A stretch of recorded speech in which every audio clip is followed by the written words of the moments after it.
Programme گہری نظر سجاد میر کے ساتھ میں خوش آمدید، اور حسب معمول میں ایسا سجاد میر صاحب بھی موجود ہیں اور اسٹوڈنٹ پینل بھی موجود ہے. Welcome all of you.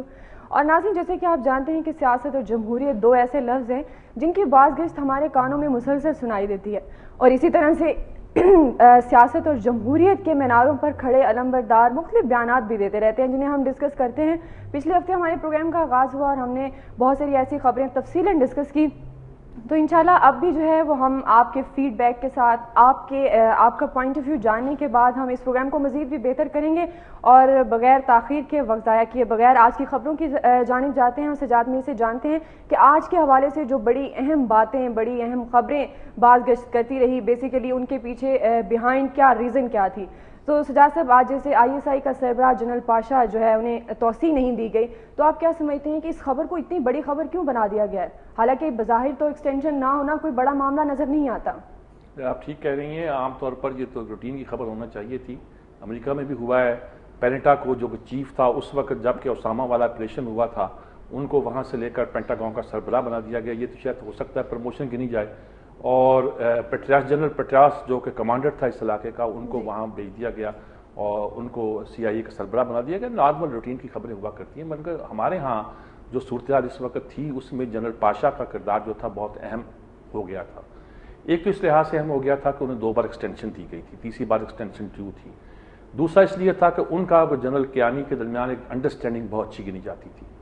تیسرا اس پوائنٹ آف ویو سے بھی کہ امریکہ کے ساتھ ہمارے تعلقات ان کے زمانے میں کئی کرائسس کا بھی شکار رہے اور انہوں نے اس کو ڈیل بھی کیا اور ایک طرح کی پالیسی ساز وہی تھے. اور میمو گیٹ بھی انہی کے زمانے میں جو تھا وہ ان ارتھ ہوا، بلکہ وہی اس کے مین کریکٹر تھے، وہی سب چیزیں جو تھا نکال کے لائے تھے اور سامنے ہوئے تھے. کچھ لوگوں کا بھی یہ خیال تھا کہ اگر یہ ان کو ایکسٹینشن دی گئی تو گویا یہ جو میمو گیٹ ہے اس پہ کوئی کمپرومائز ہو جائے گا. یا یہ کہا گیا کہ چونکہ میمو گیٹ کی وجہ سے انہوں نے حکومت ٹارگٹ ہو گئی تھی تو حکومت ان کو توسیع نہیں دینا چاہے گی، اگر اس نے توسیع دی تو ایک طرح کی انڈر پریشر آ جائے گی. کچھ لوگوں کا خیال تھا کہ امریکہ سے ہمارے جو جتنے تعلقات، نیٹو کی سپلائی لائن بند ہونا اور سارے واقعات ہیں یہ انہی کے عہد میں ہوئے ہیں، تو اس لیے غالباً امریکہ نہیں چاہتا کہ ان کی توسیع دی جائے. اچھا، یہ خبریں بھی تھی کہ وہ توسیع چاہتے نہیں ہیں. اس مشکل صورتحال میں کون چاہے گا کہ اس مصیبت میں، اس بھٹی میں جلے اور اس پورے ساری صورتحال کو فیس کرے. ان پورے صورتحال میں خاص طور پر اپوزیشن کے جو لیڈر ہیں چوہدری نثار، ان کے بیانات بھی آ رہے تھے. جنرل پاشا کو توسیع دی گئی تو یہ ہو جائے گا، ہم سمجھیں گے کہ میمو گیٹ کا معاملہ درست تھا یا غلط تھا. حالانکہ مجھے چوہدری نثار کی یہ پوری حکمت عملی سمجھ نہیں آئی وہ کیوں کہہ رہے ہیں.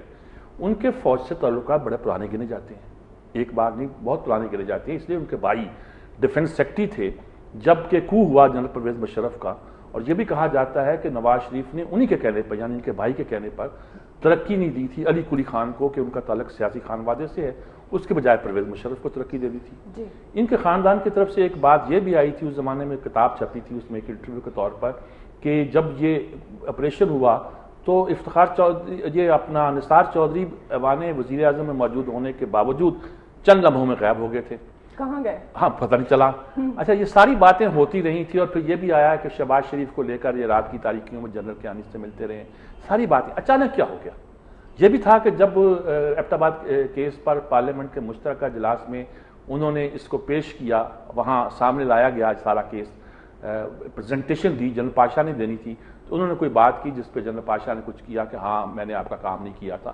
کچھ اس طرح کی باتیں سامنے آئی تھیں، لیکن اتنی اہم نہیں ہے. اصل بات یہ ہے کہ کیا سچ مچ ہم سمجھ لیں کہ جنرل پاشا کی توسیع جو ہے اس پر امریکہ کچھ نہیں تھا، یا ہم یہ سمجھ لیں کہ جو کہتے ہیں نا don't change horses in mid stream, این حالت جنگ میں آپ کمانڈر چینج کرتے ہیں یا این ندی کے بہاؤ میں دریا کے بیچ منجدار میں کھڑے ہو کر آپ گھوڑے بدلتے ہیں تو یہ اچھا نہیں ہوا کرتا. عام طور پہ یہ کہا جاتا ہے کہ جنرل پاشا کا اس وقت تبدیل کرنا، بدلنا کوئی اچھا بات نہیں تھی.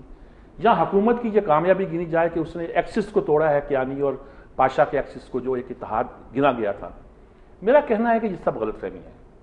ایک تو بات ہے کہ جو شخص بھی نیا آئے گا وہ اگر کسی کا خیال ہے کہ اس کی پالیسیاں مختلف ہوں گی، پاکستان کے مفاد سے ہٹ کر ہوں گی، تو ممکن نہیں ہے.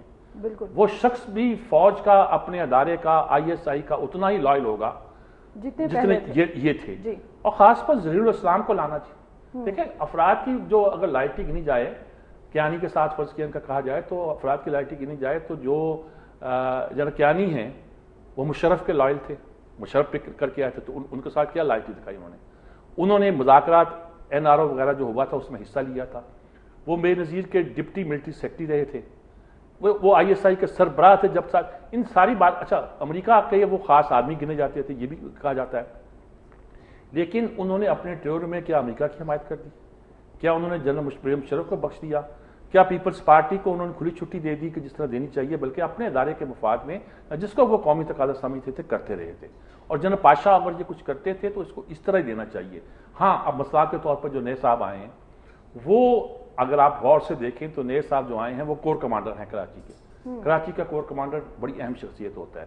پھر کراچی کے کور کمانڈر ہونے کا مطلب یہ ہے کہ جو شخص کور کمانڈر ویسے ہی ہو, اس کا مطلب ہے کہ چیف کا ٹرسٹڈ آدمی ہے. بالکل سیدھی بات ہے. اب وہ ان کے بارے میں سوچ, جس طرح فرض کیا کیانی ٹرسٹڈ تھے اپنے پہلوں کے, یہ بھی ٹرسٹڈ ہوں گے کیانی صاحب کے. اور ابھی میں نے کسی امریکی تجزیہ میں یہ پڑھا کہ یہ ایک طرح کے ٹرسٹڈ آدمی بھی ہیں, اور ہو سکتا ہے بروس ریڈل جیسا آدمی کہتا ہے جو اس ہمارے ایشو میں بہت بہت اتھارٹی گنا جاتا ہے, افغان پالیسی بنانے پہ جو مقرر کیا تھا اوباما نے کمیشن, اس کے سربراہ تھے اور لکھتا رہتے ہیں اس معاملے پہ. انہوں نے کہا جی کہ ہو سکتا ہے کہ یعنی 1 سال کے بعد انہیں فوج کا سربراہ بنانے کی کوشش کریں, جب وہ خود رخصت ہو رہے ہو تو ان کو ہینڈ اوور کریں. اچھا, یہ اتنا آسان کام نہیں ہوتا. ہو سکتا ہے, وہ ہو سکتا ہے, وہ ہو سکتا ہے. یہ کہنے کا مقصد یہ ہے کہ یہاں تو ہم یہ سمجھ لیں گے کہ جی کوئی یہ امریکہ کی جیت ہے, یا ہم سمجھ لیں گے یہ حکومت کی جیت ہے, یا ہم سمجھ لیں کہ چوہے نثار نے بھی اس لیے حصہ ڈالا تھا, اس ان کو پتا یہ جا رہے تھے. یا پھر یہ کہا جائے کہ بہت بڑی خبر ہے, ہاں 2 ایکسٹینشن مل گئی تھی, تیسری ایکسٹینشن غالباً وہ خود نہیں چاہتے ہوں گے یا شاید چاہتے ہوں گے, لیکن یہ کوئی بڑے زیادہ انٹرسٹ میں نہیں تھا. ایسی صورت میں اگر ہمارے تعلقات خراب ہوئے تو جو درست ہونے کا سارا عمل تھا وہ بھی انہی کے ہاتھوں سے انجام پا رہا تھا. اور ایسی صورت میں ان کا چلے جانا ایک روٹین کی خبر ہونی چاہیے تھی. اور ظہیر الاسلام سے میں ایک بات کہتا ہوں جی, میں نے دونوں کی تصویریں سامنے رکھ کر دونوں کی شکلیں دیکھنے کی کوشش کی ہے. اگر کسی کا خیال ہے کہ وہ ذرا نرم ہوں گے جنرل پاشا سے تو وہ غلطی پر ہے. اور ان کی بیک گراؤنڈ بھی یہ ہے کہ وہ جنرل پاشا ہی کے اسسٹنٹ رہے ہیں, انٹرنل سیکورٹی میں ایک لحاظ سے ڈپٹی چیف رہے ہیں گویا ISI میں, ان کی بیک گراؤنڈ بھی وہ ہے. لیکن اس پوری بیک گراؤنڈ کے باوجود اس وقت جو پالیسی بن رہی ہے وہ ایک ڈفرینٹ پالیسی ہے. اس میں کوئی شک نہیں ہے کہ اسامہ کے والے واقعے سے پہلے پاشا کی اور پینٹا کی تلخ کلامی بھی ہوئی تھی. وہ ظاہر تلخ کلامی ایسی بات پہ ہوئی کہ 3 دن کا دورہ 1 دن میں ختم ہو گیا تھا, لیکن کیا امریکہ اور پاکستان کے تعلقات 2 جرنیلوں کی تلخ کلامی کی وجہ سے ختم ہوا ہے؟ وہ انہوں نے اپنے مفاد کی بات کی, انہوں نے اپنے مفاد کی بات کی. تو اس لحاظ سے دیکھا جائے تو میں اسے ایک روٹین کی تبدیلی سمجھتا ہوں. میں سمجھتا ہوں کہ ہماری پالیسی میں کوئی جوہری تبدیلی آنے والی نہیں ہے. بالکل جیسے کہ آپ کہہ رہے ہیں کہ یہ کوئی بہت بڑی تبدیلی نہیں ہے, اور جتنا اس کو خبر بنا کر اچھالا جا رہا ہے بنیادی طور پر یہ اس طرح کے اچھالنے والی نہیں ہے. جنرل پاشا ہو یا ظہیر الاسلام ہے, بیسیکلی وہ اپنی انسٹیٹیوشن کے ساتھ, اپنی آرگنائزیشن کے ساتھ یقیناً جو ان کا پرنسپلز ہے اس پر چلیں گے. اچھا میر صاحب, یوسف رضا گیلانی نے جو آج کہا ہے کہ وہ سوئس حکام کو خط لکھنا ہوتا تو کب کا لکھ چکے ہوتے, اور انہوں نے یہ بھی کہا کہ اگر میں چیف جسٹس ہوتا تو صدر کے استثناء کا معاملہ پارلیمنٹ میں بھیجتا. ان باتوں کا کیا مقصد ہے؟ اور پھر انہوں نے یہ بھی کہہ دیا کہ پھر چراغوں میں روشنی نہ رہی, تو کیا واقعی یہ روشنی گل ہو گئی ہے یا ہونے جا رہی ہے؟ اصل میں یہ جو ہے نا یوسف رضا گیلانی صاحب یہ سینٹ کے الیکشن کے بعد ذرا بڑے اکڑے پھر رہے ہیں. ان کا خیال ہے کہ ہمارے پاس اتنی اکثریت آ گئی ہے کہ اگر ہم چاہیں تو ہم حالات کو بدل سکتے ہیں اور صورتحال کو نیا نقشہ دے سکتے ہیں. اگر فیصلہ کرے گی عدالت تو شاید پارلیمنٹ سے ہم کچھ پاس بھی کروا لیں, لیکن مجھے پورا یقین ہے کہ پارلیمنٹ سے کچھ پاس کرانا آسان نہیں ہے. اس لیے کہ پارسپل جتنی بھی آپ کی لوگوں کی اس میں اکثریت ہو, لیکن جب ابھی پچھلے دنوں میں آیا تھا ان کے بارے میں توہین عدالت کا مقدمہ چلا تھا تو انہوں نے شاید کوشش کی تھی کچھ, تو پارلیمنٹ کے ان کی اتحادی پارٹیوں نے انکار کر دیا. چودھری شجاعت نے تو بالکل رخ بدل دیا تھا. انہوں نے کہا نہیں جی بھائی یہ تو آئین کی بالادستی چلے گی اور آئین کی بالادستی. تو اگر ان کے ذہن میں کوئی ایسی بات ہے کہ ان کو اب سینٹ میں بھی برتری حاصل ہے, ان کے اتحادی انٹیکٹ ہے اور کوئی مسئلہ پیدا نہیں ہو سکتا, تو میرے خیال میں یوسف رضا گیلانی صاحب کو یہ غلط فہمی دور کر دینی چاہیے اپنی. بالکل یہیں پر میں آپ کی بات روکوں گی کیونکہ بریک کا ٹائم ہو گیا اور پھر یہ جانیں گے کہ چراغوں کی روشنی ہے یہ گل ہو چکی ہے یا ہونے جا رہی ہے. ناظرین جہاں پر ایک چھوٹی سی بریک لیں گے, بریک کے بعد دوبارہ آتے ہیں اور گفتگو کا سلسلہ یہیں سے ہی جوڑیں گے. Stay with us.